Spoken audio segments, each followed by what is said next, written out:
Perfect.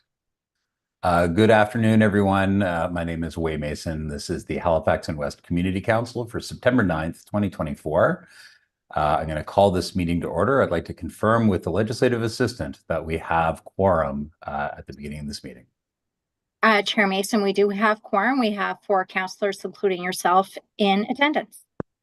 Perfect. Thank you very much. So we'll start with a land acknowledgement. I'd like to acknowledge that Halifax Regional Municipality is located in Mi'kma'ki, the traditional and ancestral and unceded lands of the Mi'kmaq people. The municipality acknowledges the peace and friendship treaties signed in this territory and recognizes that we're all treaty people. And I'd encourage the vast viewership of this to attend either the Truth and Reconciliation Day events on the 29th of August or the Treaty Day celebrations on the 1st of October this year. So we'll move now to the roll call and AV check. So I'm Wei Mason, I'm your chair. My mic appears to be working. We'll move to Vice Chair Iona Stoddard. I'm here and everything seems to be working. Thank you. Perfect. We can hear you fine. Councillor Smith and Cleary have sent their regrets. So we'll move to Catherine Morse. Councillor Morse. Hello from Clayton Park. Hope you can hear me. Can hear you and see you. And finally, last but not least, Councillor Cuttle. Councillor Cuttle. Good evening, everyone. Very good. We've all checked in. We'll move on now to the approval of the minutes of August 13th, 2024. Someone would care to move the minutes? So moved. Moved by Councillor Morse, seconded by Councillor Stoddard. Any further discussion on the minutes? Seeing none, we'll consider question called. All those in favor, please signify by saying aye. Aye.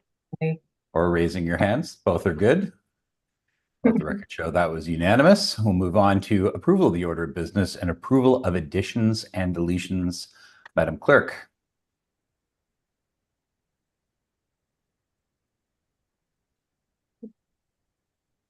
Sorry, Chair Mason, my apologies. Just too many screens open. I can confirm that there are no additions or deletions from the clerk's office this evening. Given how close we are to the election, that is a relief. Thank you. So there's no additions and deletions. Do any committee members have any additions or deletions or modifications to the order of business? Councillor Cuttle. No, I was just going to make a motion to We'll consider it moved. Moved by Councillor Cuttle, seconded by Second. Councillor Morse. Any further discussion? Seeing none, we'll move to the question. All those in favor? Aye. Aye. Opposed? Carries. So we'll move to business arising. There is none. Declaration of conflict of interest. Anyone have a conflict of interest with anything on the agenda today? Seeing none. There's no motions of reconsideration, none of rescission.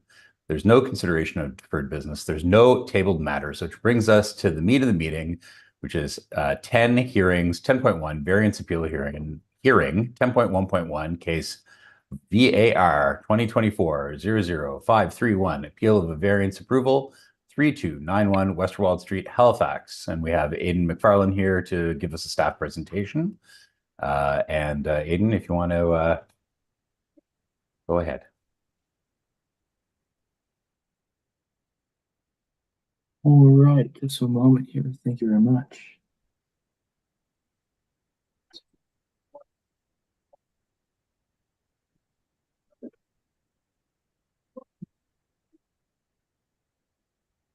All right, not be seen there.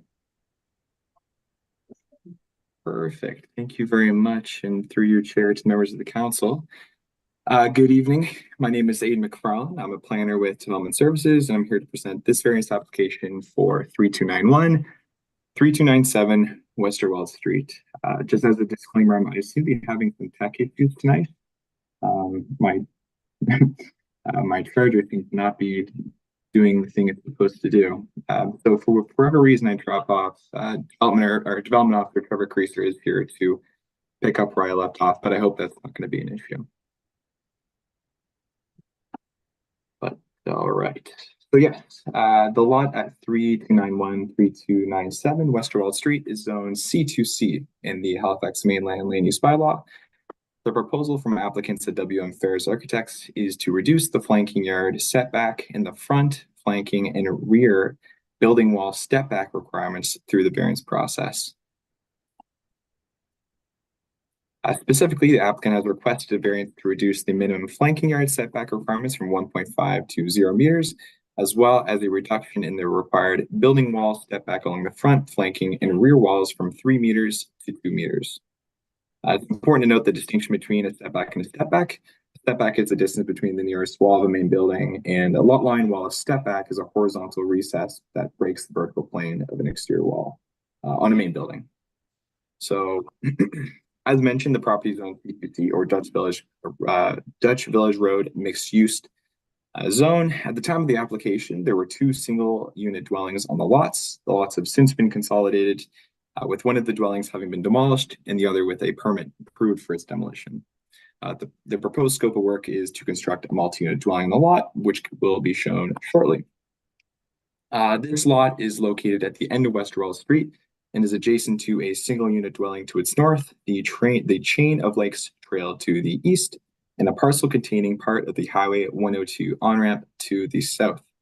The lot abutting the Highway 102 on-ramp was deemed to be a flanking lot line.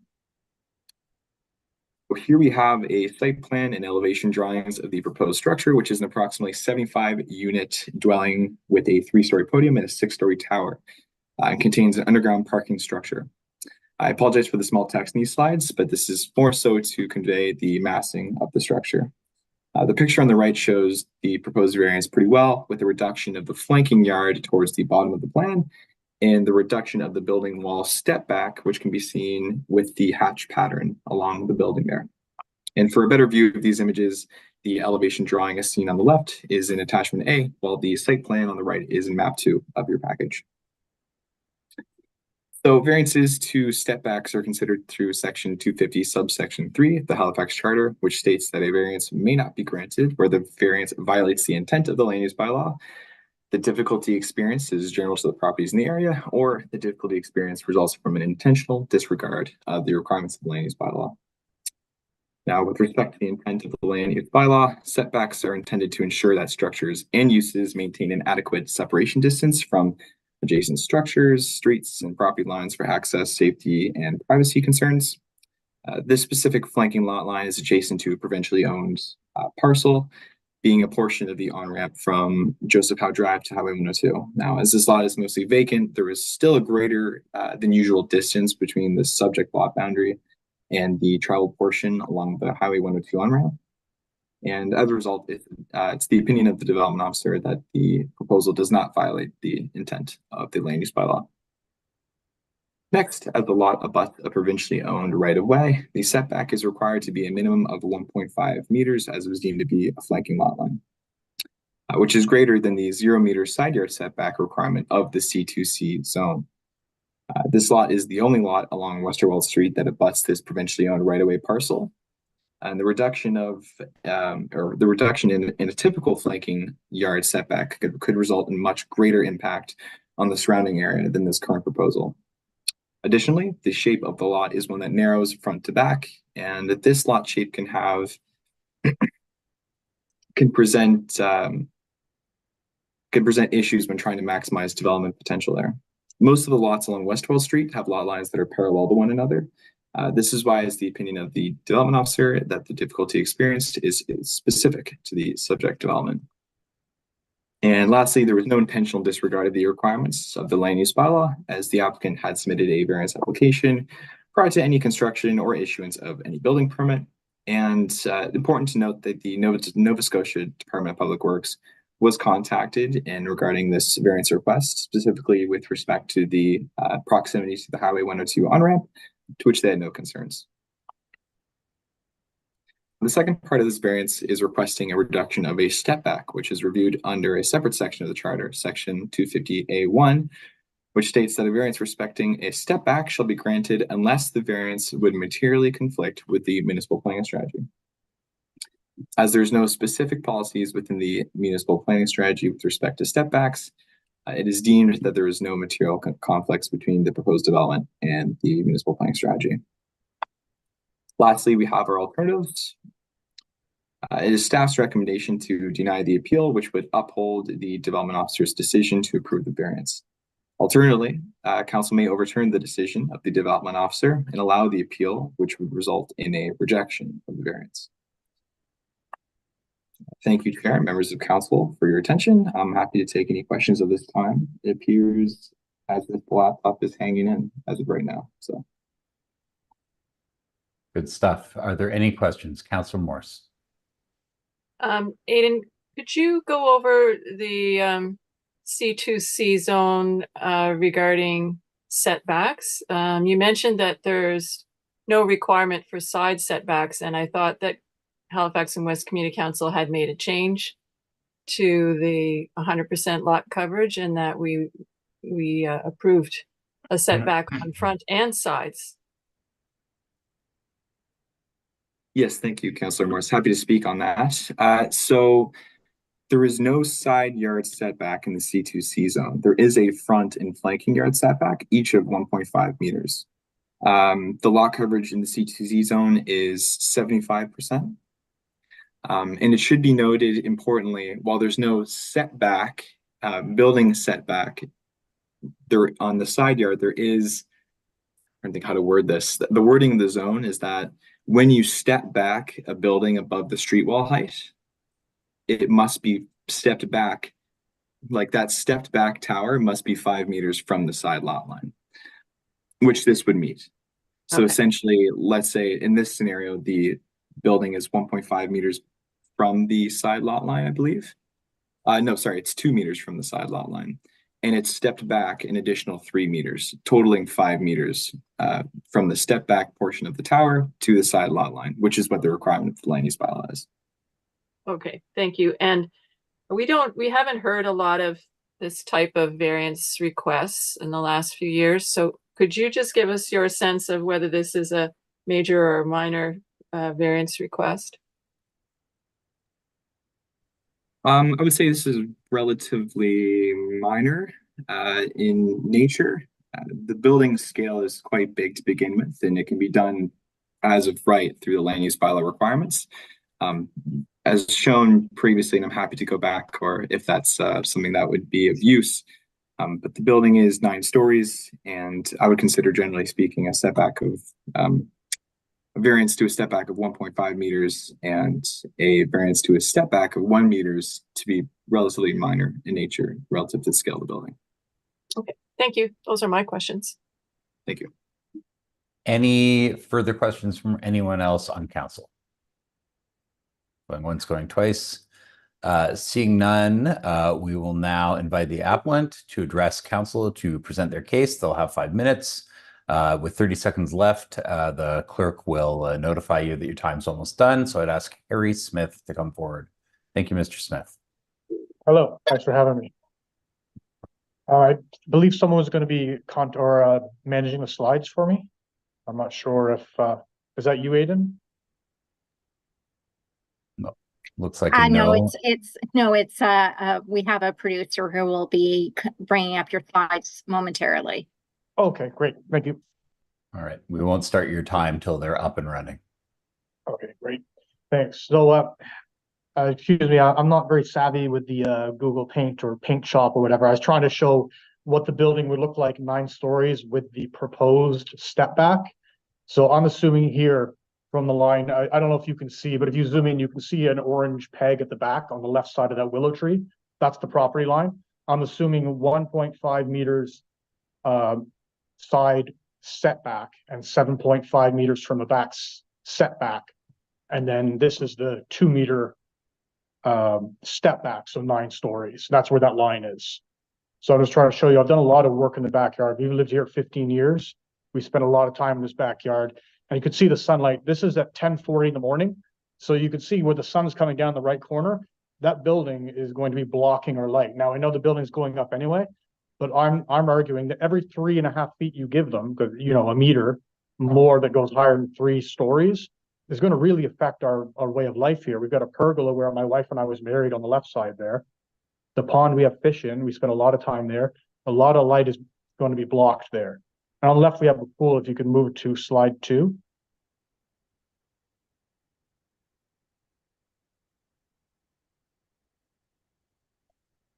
Oh, I must not be coming in. Oh, yeah, I don't know if you can see it or not. I'm on a mobile, but there's a pool there on the very left. So you can see we have a lot of light that comes into our yard. And I know there's a tree on the right there, but I can trim that tree and light still gets through. But this building is going to put a big shadow there. Like I said, this is before 11 o'clock. So we're gonna have a lot of darkness there every foot that we lose in the back. And can we go to the next slide, please? And that's my front yard. You can see we have a vegetable garden, a flower garden, and you can see the building on the front there. So that's going to be another 9 stories further out than that building is and up. That's going to be blocking our vegetable garden. If you could go to the next slide as well, our last one. You see the sun there. So in that building, you can see just in the back, the yellow building, our sun's going to be blocked there. So we do a lot of vegetables along the side of our house in the front. We're really going to be lacking on light here. So that's why I'm arguing that this variance is going to unfairly impact me. I already have to live with a 9-story building going up right beside me. Nothing I can do about that. But there is something that we can do about this extra variance. I'm happy to answer any questions you might have. I'm sorry, Wei. There, I'm muted. Sorry. Thank you very much. I know, right? 4 years into COVID, you think we would have learned, or after COVID started teaching us this. So thank you very much, Mr. Smith, for coming out today. We really appreciate you taking the time. And so I'd ask now if any members of council have any questions for you. Going once, going twice. Very good. Thank you very much, Mr. Smith. We're going to go and continue with this. So we'll ask you to hang in there. So at this point, I would invite anyone who has identified that they're in the area affected by the decision differently than the general public. I will ask the clerk if there are any speakers. Mr. Clerk, Madam Clerk.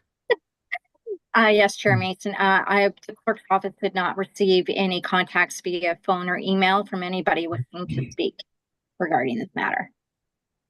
Okay, so there's nobody on that particular list. Moving on.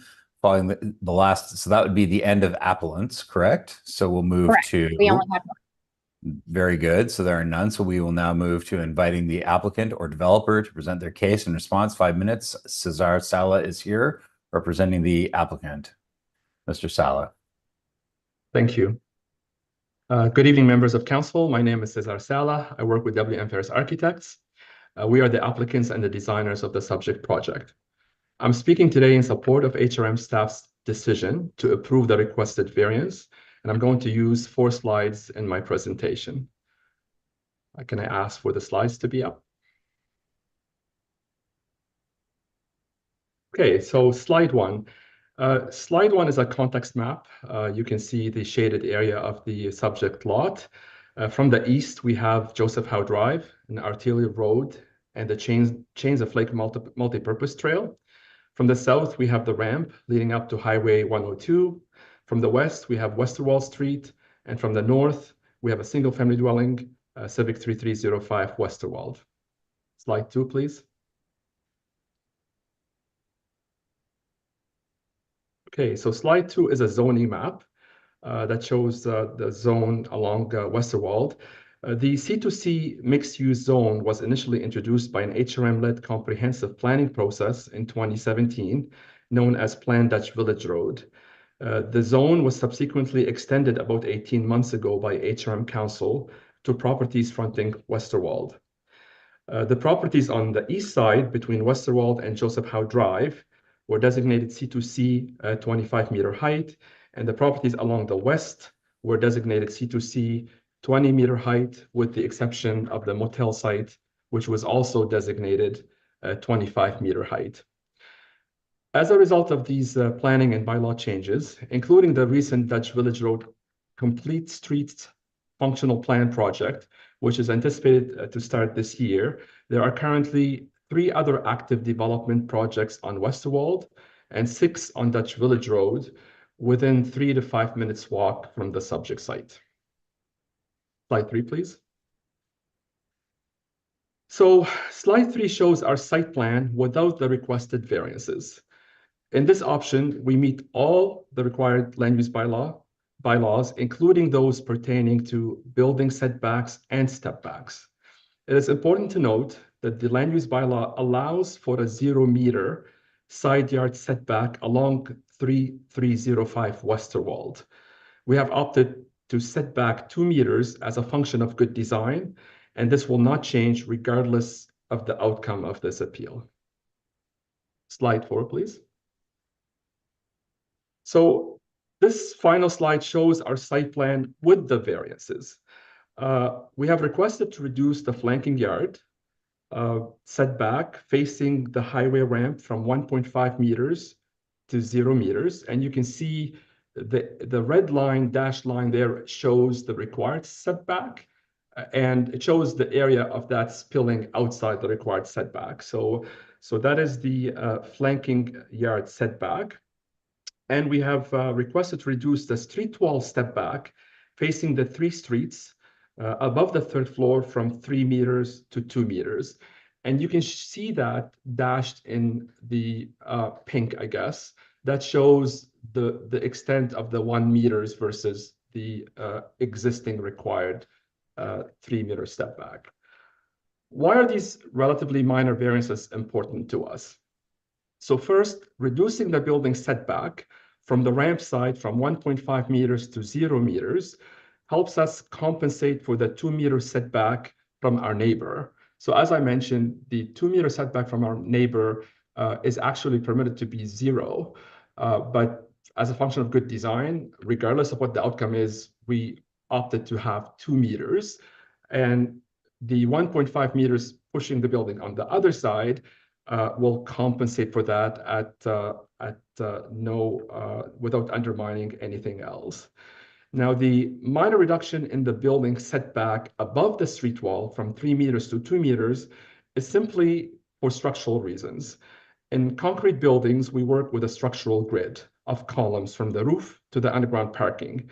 You can cantilever up to 2 meters within the structural grid without any implications, which means you can move walls within the grid of up to 2 meters without having to introduce another set of concrete columns to carry these walls. And that is the justification of the reduction from 3 meters to 2 meters. It has nothing to do with gaining 1 meter of space above the street wall. 30 seconds remaining. And everything to do with avoiding the need to mitigate an additional row of columns within living units and in the parkade and minimizing unnecessary costs. These are the supporting reasons why we think that council should allow for this variance. The building heights is the same with or without the variance. The building setback and step backs along the neighbor's side yard will remain the same with or without the variance. The building footprint and volume within the first 3 floors will remain the same with or without the variance. Because of the maximum building coverage requirement, the slight increase in the building footprint towards the highway has resulted in an increase in the rear yard setback above the street wall setback. Time. At the Joseph, I just need 20 more seconds if that's okay, just to finish my. Okay, finish your sentence, yeah. Okay, so because this is really important for council to consider. Because the maximum building coverage requirement, the slight increase in the building footprint towards the highway has resulted in an increase in the rear yard setback and above street wall setback at the Joseph House side. Consequentially and inadvertently, the requested variance results in a better outcome to the appellant from my understanding of their submission. Because we spilled towards, we increased the building size towards the ramp, and because the maximum coverage is 75%, this caused the building to be shorter on the Joseph House side, allowing for increased setback and step back. Thank you, Cesar. Got to stop you there. Okay, Mr. Sala, thank you very much. I'm on the wrong screen. Where are we at? Any questions from council? Councilor Morse. Thank you, Cesar. I'm just wondering if you could maybe recap a little bit and help us understand what you are doing to try to improve the situation for the neighbor. Does moving closer to the ramp improve the distance, or does it not change it at all? Like, what have you done to try to adjust to help Mr. Smith? Okay, so it actually improves it. If we can put the slide 3 and 4, so council can see the site plan without any variances and the site plan with the variances, you will see that with the variance, so this is, if we can go to slide 3, this is the building without any variances, and it meets the bylaws. Nothing asked for. This building is 9-story building. You can see the rear yard setback of 1.5 meters and the rear yard step back of 3 meters. If we look at slide number 4, because we requested to increase the footprint towards the ramp to compensate for the 2 meters setback from the neighbor, the footprint of the building increased, but you're only allowed to increase it up to 75%. So we had to capture that increase somewhere else, or we would not meet the building coverage. So if you look at the setback from the back, and if you go back and read the appellant's important factor here was that rear yard setback. So because we increased towards the ramp, our building actually had to shrink along the front and the back. And you can see that this resulted in a larger rear yard setback and a larger rear yard step back from the property line. And the numbers are there. You have, if you have 5.8 meters from this above street wall, and you have 3.8 meters from the rear yard setback. If we go back and compare this with the no variance, meaning we did not expand. So if we go back to slide number 3, you can visually see how that setback and step back are less under the as of right versus the requested variance because of the building coverage. So really building coverage here is what dictates. Because we spilled outside the property, outside the required setback towards the ramp, we had to reduce the width of the building. As a result, it created a larger setback and step back from the backyard of the property owner. But there's no change to the side yard, is that correct? There's no change to the side yard. All other sides meet the land use bylaw, and both with or without the variance, it is towards the ramp that we requested to enlarge the building. Okay, thank you. Thank you, Councillor Cuttle. You're muted, Patty. Here we go. Thanks. Yeah, I just had a question. I mean, the requirement not to have setbacks on the side yards for the building. I'm just wondering if that would impact what you can do along that side yard. So, and this is just perhaps a general question, but the one that borders the neighbor there, if you were to build that right to the lot line, would you be able to have windows and doors there, or would you have to leave that in case somebody built an apartment next to you with no side yard setback? Am I unmuted? Yes. Yeah. So what that means is that you would have the windows would be for the units would be facing Westerwald, and the windows on the back would be facing Chain Lakes, the Joseph Howe, and in the center would be a solid wall that has like your amenity area and what have you. But this is not our intention. This is not good design, regardless, as I said, of the outcome of this appeal. We're setting back 2 meters from the next door neighbor property line because that's just a function of good design. And you'll have windows. Yes. Along. Okay, and then you have the advantage on the other side that you'll, because of the ramp and the highway there, Yes. that Yes. You can go to the lot line and you're going to have windows along that. Yes, correct. And there was no impact. We coordinated with the province, and they just said to us that there will never be any development on their parcel of land. Even us, we cannot build on their land. We can come to a zero lot line, but we cannot build on their land.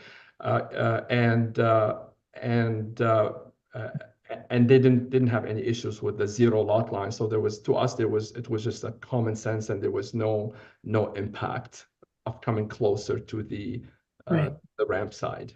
Because there's no chance of future development there. Okay, Correct. understood. Thank you. Thank you, Councillor. Thank you, Cesar. Any further discussions, anyone? No second go around, Councillor Morse. All right. Thank you very much for that. So we will now, if desired by members, the solicitor can outline the process. I think we're familiar with that after 4 years. So the area councillor will be asked to put the motion on the floor to allow the appeal. And then we have to either vote it up or down, yes or no. What are the wishes of council? I can put the motion on the floor, Mr. Chair. Thank you very much. Okay, it's an unusually brief motion. I move that the appeal be allowed. Thank you. Is there a seconder? Second that. Second by Councillor Cuddle. All right, Councillor Morse, take it away. Well, I feel for Mr. Smith. He has a beautiful home and has been there some time, and he's going to find himself in the middle between two larger apartment buildings, not completely huge, but larger certainly than has been there. So I certainly feel for him. I guess where I'm struggling a bit, and I certainly like to hear my colleagues' impressions, but I find the 1 meter is not going to make a huge difference one way or the other with the light levels. And I think, you know, we've heard that there's been an effort to minimize the impact to one degree or another on Mr. Smith with the design of the building. So I feel like I would like to not allow the appeal, deny the appeal, I think, and go with the staff recommendation.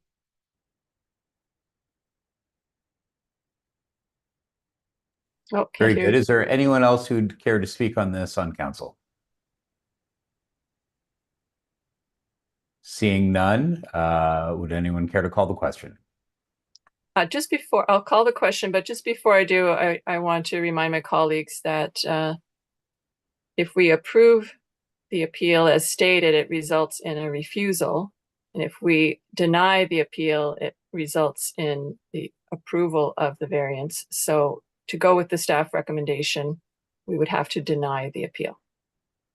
So after the election, Councillor Morse needs to be chair of this committee because she nailed it. And what I was about to say next is to vote to support the motion on the floor is to support the appeal, and to vote against the motion on the floor is to uphold staff and deny the appeal. So I will, if there's no further questions, Councillor Cuddle, you're muted. Yeah, no, I'm clicking away here. Must need a new mouse battery or something. Okay, can you just say that again? If you vote yes, Catherine, what? Oh, I was just going to ask Councillor Morse, but go ahead. If you vote yes, then deny. What are we denying? Got me all confused. So the appellant, I thought I had it clear. The appellant, Mr. Smith, has appealed the decision of staff. So to vote yes is to support his appeal and overturn staff. To vote no is to uphold the decision of the development officer and support staff. So yes is to support the appeal. No is to deny it and support staff. And by all means, Andrea and Ms. Lavassie Wood and Ms. McDougall, if I got that wrong, correct me. You are correct. And Meg, I believe. Yes, you're correct. Right on. 12 years, I finally got it. This is one of those ones, exactly. It's one of the unusual ones where we typically vote yes for things, but this is one where I will be voting no, and I would encourage my colleagues to vote no, because I think that the staff recommendation is the best approach in this case. Very good. Any further discussion on the motion on the floor? Seeing none, we'll move to a vote. All those in favor of the motion to allow the appeal? All those opposed to the motion to allow the appeal? No. Opposed. The motion fails. The appeal has not been allowed. Thank you, everyone, for coming for that. I know these are often very hard, and I appreciate everybody for coming out. Thank you, Mr. Smith. Thank you, Cesar Sala. So moving on, next is item 11, correspondence, petitions, and delegations. Madam Clerk, is there any correspondence? Chair Mason, there was no correspondence received for this meeting. Very good. Are there any petitions? The clerk's office did not receive any petitions. Do any of the members of Community Council wish to bring forward a petition at this late time? No? Save those for later, perhaps. And there are no presentations today, so that clears item 11. 12, public participation. Next, we have public participation. You had to register by 4:30 yesterday. Madam Clerk, did anyone register? No, Chair Mason, no one registered for public participation. Very good. Moving right along. That ends public participation. There are no information items brought forward, no reports, no motions, no in camera, no added items. Are there any notices of motion? Anyone optimistically want to make one right now?